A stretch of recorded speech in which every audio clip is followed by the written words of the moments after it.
Hello, everyone. Talking today about deep proximal gradient method for Learned Convex Regularizers. My name is Hassan Mansour. I'm with Mitsubishi Electric Research Labs, and this is joint work with our former intern, Aaron Berk, who was at GBC and later on is doing a postdoc at McGill University, and my colleagues Yanting Ma, Wang, and Petros Boufounos. Now, inverse problems are ubiquitous and exist or can be found in a lot of signal processing applications, including medical imaging or inverse scattering, radar imaging and positioning, and airflow sensing and dynamics prediction. The general model is to observe a set of measurements B, which are observed through an operator A, that's the forward operator, that samples the signal of interest X star. And we would normally have some additional noise. The goal is to recover X star from B and therefore invert the process that A imposes on the measurement system.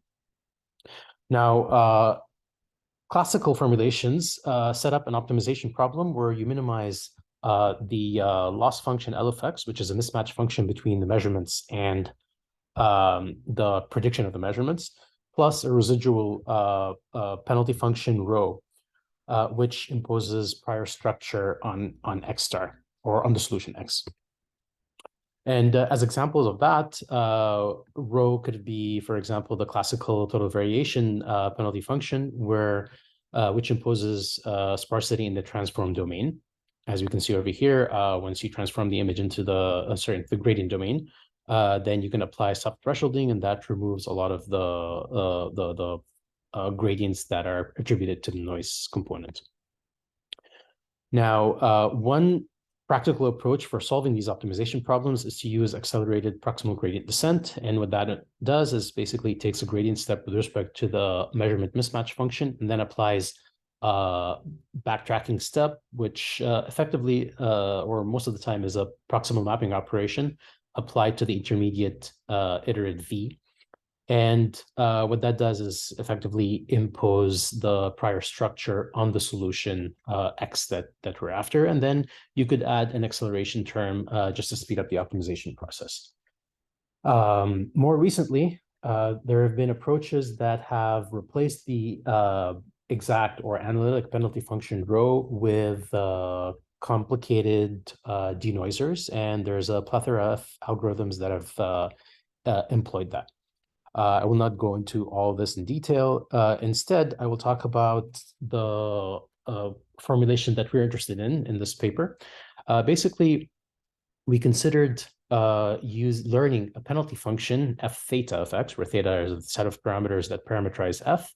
And we learned that penalty function such that it is convex with respect to the input. So it's convex with respect to x, but it's definitely non-convex with respect to its parameters. And so by imposing certain non-negativity constraints on the weights w and other constraints on the activation functions, effectively them being non-decreasing and convex, then we can prior authors guaranteed that the resulting function is input convex. And so what we propose is that we start with a standard Gaussian denoiser, could be a learned Gaussian denoiser, well, specifically in this case, a learned Gaussian denoiser.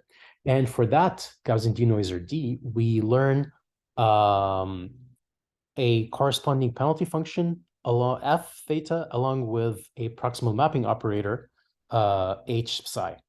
And so the resulting optimization problem is a saddle point optimization problem where we minimize with respect to the parameters psi and theta, the function or the term that we see over here. And just to clarify what we're looking at over here, if we fix theta, then what we see is that we're learning an operator h psi such that h psi acts as a proximal mapping operator for the function of theta. And if we fix the size, then we are learning a convex function which assigns a low penalty for clean images and higher penalties for both noisy images and reconstructed images as they pass through the prox operator. And so you see that this resembles basically the training procedures for GANs or adversarial autoencoders. And we use optimistic mirror descent as the optimization methodology. So this is ultimately our resulting algorithm, where we are proposing an accelerated deep proximal gradient descent algorithm. And we show that this algorithm actually satisfies or enjoys the convergence properties of accelerated proximal gradient algorithms. And just to quickly show some numerical results, so we tested our method on compressed sensing MRI images, where we have a denoiser initially that was trained on natural images to denoise natural images. And from that, we are going to then learn a corresponding penalty function that corresponds to that denoiser, and also learn the proximal mapping operator for that corresponding penalty function using the procedure that I just described. What we see over here is just validating that the training objective is really satisfying the conditions that we care about. And so we see that the scores assigned to the penalty function or by the penalty function to clean images are actually lower than the scores assigned by the penalty function to both noisy and reconstructed images. And we also impose spectral regularization so that we prevent the penalty function from assigning scores that are arbitrarily large. And just to show some qualitative results, we have over here an MRI scan or MRI images of the brain and the bust. And you can see from these qualitative reconstructions that our approach, which is what we see over here, pretty much is similar to the PNP plug and play filtered back, forward backward splitting approach. And but ultimately, what we're trying to illustrate is that the result is actually better than just applying the prox operator by itself, or than what you would get with filtered back projection. To illustrate some numerical results, basically we're showing the PSNR performance over here. We see that our approach, the APGM, is achieving a reconstruction SNR, which is quite close to or within half a dB of subgradient approaches, as well as the provable plug-and-play result, which uses a non-convex formulation. And here we're showing the convergence performance of the ADPG, which is the red curve, versus the subgradient method. And we see that we are able to converge much faster than the subgradient method while achieving, as I said, very similar reconstruction. Thank you for listening.